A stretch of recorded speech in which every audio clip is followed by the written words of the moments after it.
Queridos amigos e irmãos, a paz do Senhor, nós estamos aqui com o intuito de trazer o subsídio das lições da nossa Escola Bíblica Dominical, classe de adultos. Querendo Deus, mais em breve traremos também de outras classes, mas inicialmente vamos trazer apenas um subsídio para os professores e também para os alunos que se interessam em estudar a Santa Palavra de Deus. Esta primeira lição do primeiro trimestre desse mês, ela vai tratar sobre batalha espiritual. É um assunto muito pertinente em nosso meio, um assunto que vai esclarecer e abrir a mente de muitas pessoas. Desde já, eu quero pedir a vocês as orações, porque não é fácil conseguirmos e encontrarmos um tempo para poder fazer estes vídeos, mas Deus vai nos dar graça e a cada dia nós vamos melhorar e conseguir expandir esse conhecimento. Vamos lá. Nossa primeira lição, com data de 6 de janeiro de 2019, traz o seguinte tema: batalha espiritual. A realidade não pode ser subestimada. Vamos lá?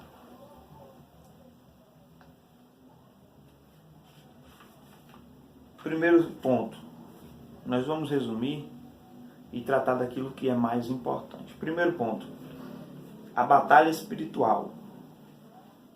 A autêntica batalha espiritual tem fundamentos bíblicos, mas nem tudo que se diz batalha espiritual tem sustentação nas Escrituras. Tomemos cuidado, querido professor, querido aluno, na hora de tratar a respeito desse tema, porque, infelizmente, nós sabemos que há uma grande imaginação, há um leque grande de superstições, de ditos, de histórias contadas, e que as pessoas tentam colocar tudo dentro do pacote da batalha espiritual, mas nós vamos aprender que não é assim que funciona. Vamos lá. Qual é o conceito de batalha espiritual? Batalha espiritual é mais ou menos o seguinte: existem demônios que operam e nós, crentes, temos a tendência de quê? A tendência de orar, de jejuar, a tendência de resistir a essa opressão espiritual. Então, essa resistência, esse ato de resistir às ações do maligno, é claro, de forma espiritual, é denominada batalha espiritual. Vamos ver o que o comentarista ele diz aqui. Primordialmente, os demônios existem, eles são reais e manifestam-se de várias maneiras. Em princípio, nas pessoas possessas, e tais espíritos precisam ser expulsos. Por conseguinte, os cristãos se opõem a essas forças malignas pela pregação do Evangelho, a oração e o poder da Palavra de Deus. Essa oposição, através da pregação do Evangelho, através de oração, é denominada batalha espiritual. Então, é um tema que muita gente mistifica, é um tema que muita gente vai a extremos de forma equivocada. É simplesmente aquilo que nós já fazemos. Lutamos com as forças espirituais nos lugares e nas regiões celestiais, como a própria Bíblia nos dá base e sustentação para afirmar tais coisas. É uma realidade bíblica. Batalha espiritual é uma realidade bíblica. É o tema principal da primeira epístola do apóstolo Pedro. É o sofrimento do crente por causa do nome de Jesus. Esse sofrimento resulta na nossa contínua luta espiritual. Ou seja, quando nós nos entregamos, nos empenhamos, Satanás e seus asseclas e seus agentes que agem nos reinos espirituais, eles têm o papel de tentar nos impedir. Quando nos empenhamos, quando nos esforçamos, ele agora vem tentar parar aquilo que Deus tem feito através de nossas vidas. E aí que se dá essa tal batalha, e com certeza ela existe e a própria Bíblia trata dela. O que não é batalha espiritual? vamos lá, um ponto muito importante. Você precisa ter muita sabedoria, muito equilíbrio na hora de tratar a respeito disso, porque senão você vai acabar confundindo a mente dos seus alunos, daqueles que te ouvem. O que não é batalha espiritual? Vamos citar aqui alguns exemplos que o comentarista da lição ele trouxe para nós do que não é a batalha espiritual. Magia, ocultismo, mapeamento espiritual, dentre outras coisas. Nada disso tem a ver com batalha espiritual. Nada disso é a batalha espiritual daquilo que a Bíblia nos dá base. Lembrando que o termo batalha espiritual não está descrito na Bíblia. O termo batalha espiritual é um termo usado para simplificar aquilo que já acontece desde sempre.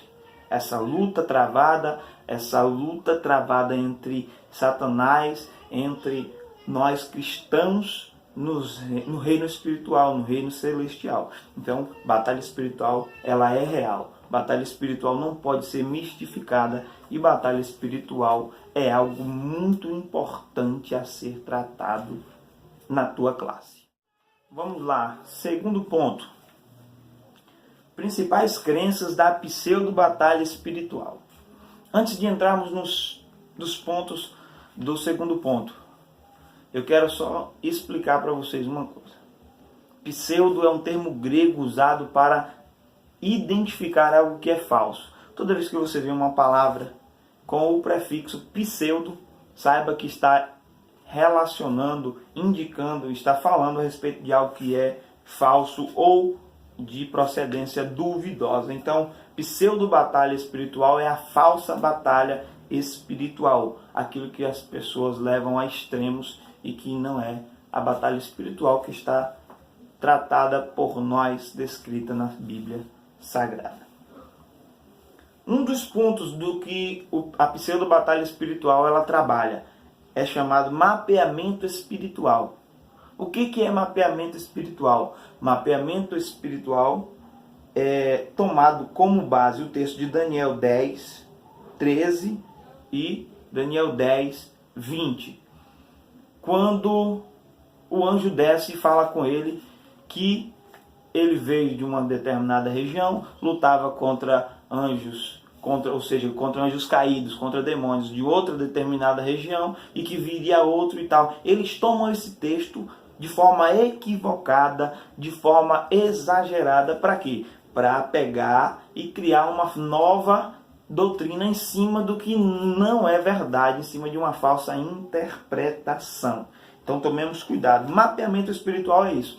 É quando a pessoa subentende que existem determinados locais no mundo em que são trabalhados por demônios. E que o Evangelho de Cristo só tem sucesso ali quando vem um crente cheio do Espírito Santo e ali expulsa esses demônios. Mas isso não tem sustentação bíblica nenhuma. Mapeamento espiritual é pseudo, é falso, não é verdadeiramente aquilo que a Bíblia nos ensina e quer que aprendamos. Seguindo, a maldição hereditária. Vamos lá?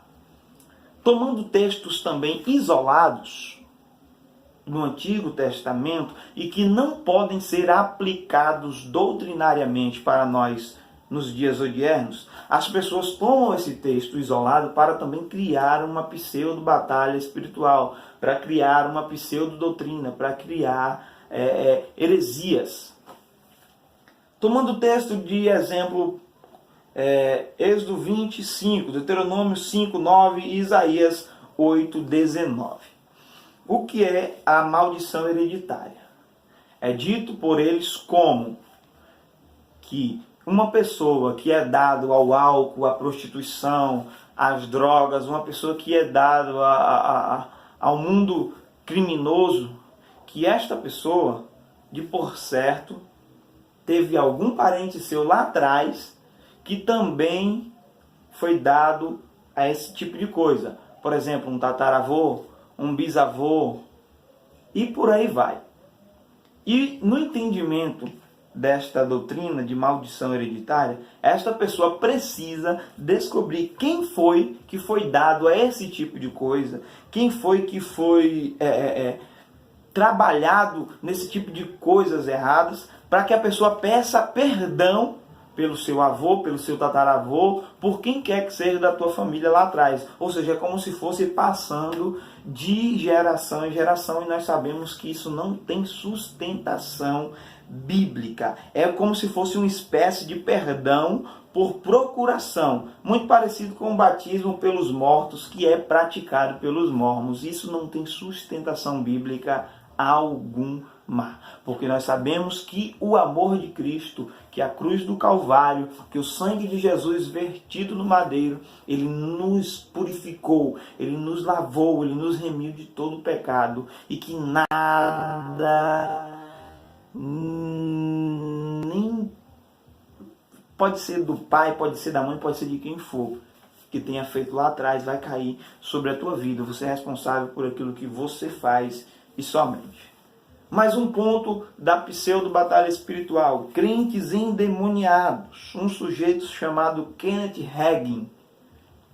Ele, baseado em algumas passagens bíblicas interpretadas de forma incorreta, ele toma como ponto de partida para esta doutrina, que é a de crentes endemoniados. Ele diz que Saul é um exemplo de crente endemoniado.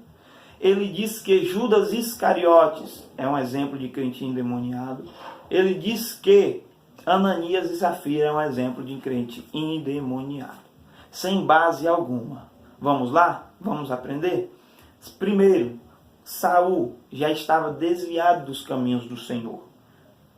E quem é que disse que o espírito que vinha sobre Saul era um demônio? O espírito que vinha sobre Saul era um espírito que atormentava ele da parte do Senhor. Vamos lá para o segundo, Judas Iscariotes. Quem foi que disse que Judas Iscariotes era crente? Judas Iscariotes estava no meio dos crentes. Nós vamos ver aqui o que o próprio Senhor Jesus ele vai dizer. Que o Espírito tinha separado, que o Senhor nosso Deus tinha separado discípulos para estar com ele, mas havia um que Satanás tinha tomado para si, referindo-se a Judas Iscariotes. Nós vamos ver isso mais na frente, no terceiro ponto. Vamos lá, o terceiro e último ponto da nossa lição. Vamos aprender um pouco a respeito de como eles tomam essas bases e o que verdadeiramente a Bíblia diz a respeito disso. Sobre o mapeamento espiritual, é aquilo que eu disse. Vamos ver o que o comentarista falou. Olha, as duas passagens de Daniel falam sobre o príncipe do reino da Pérsia e o príncipe da Grécia. São citações fora do contexto, pois se trata de uma guerra angelical. Não existem indícios de presença humana. Então aqui eles pegam textos isolados para formarem essas falsas doutrinas e para confundir a nossa mente, ou pelo menos tentar confundir a nossa mente. Sobre a maldição hereditária, eles tomam como base o segundo mandamento do Decálogo. Eles tomam como base aquilo que foi dito no Antigo Testamento, e com isso eu não invalido o Antigo Testamento, mas aquilo não serve como base doutrinária para as nossas vidas hoje em dia. Porque Cristo Jesus, ele veio e ele fez com que hoje nós, cada um, respondesse por aquilo que é feito, que é dito por si próprio, e não por aquilo que as pessoas dizem ou fazem. Essas palavras não podem se aplicar à doutrina da maldição hereditária, porque quando alguém se converte a Cristo, deixa de aborrecer a Deus. Logo, esta passagem não se aplica e não pode se aplicar aos crentes de hoje. Sobre a possibilidade de o cristão ser possesso. Queridos, como eu já falei, eu vou citar para você aqui agora o texto em que ele fala a respeito de cada um deles. Olha, é bom lembrar que Saul já estava desviado, certo? Judas Iscariotes, olha o que Jesus disse, olha, não vos escolhi a vós os 12, e um de vós é um diabo. ou um escolhido do diabo. Um de vós é um do que vai ser usado pelo diabo. Então, dentre os 12, 11 eram crentes, mas Judas Iscariotes era escolhido de Satanás. O quarto ponto, então, vai nos falar a respeito do homem segundo a Bíblia. A Bíblia declara que Deus formou o homem do pó da terra e soprou em seus narizes o fôlego da vida, e o homem foi feito alma vivente. Isto mostra que o ser humano é uma combinação de pó da terra e sopro de Deus. Isso não tem nem questão de discussão, né? Pelo amor de Deus. Queridos, é uma necessidade termos um equilíbrio na hora de falarmos isso, na hora de tratarmos a respeito de batalha espiritual. É simples, mas se não tomarmos cuidado, vamos acabar confundindo a mente de muita gente, bagunçando a mente de muitas pessoas. Portanto, tomemos cuidado. Deus abençoe a tua vida. Vai me desculpando já pelas falhas. É o primeiro vídeo do canal que nós estamos gravando, mas que Deus abençoe a tua vida e em breve vamos melhorar para que Deus abençoe a tua vida e que você seja edificado pela Escola Bíblica Dominical.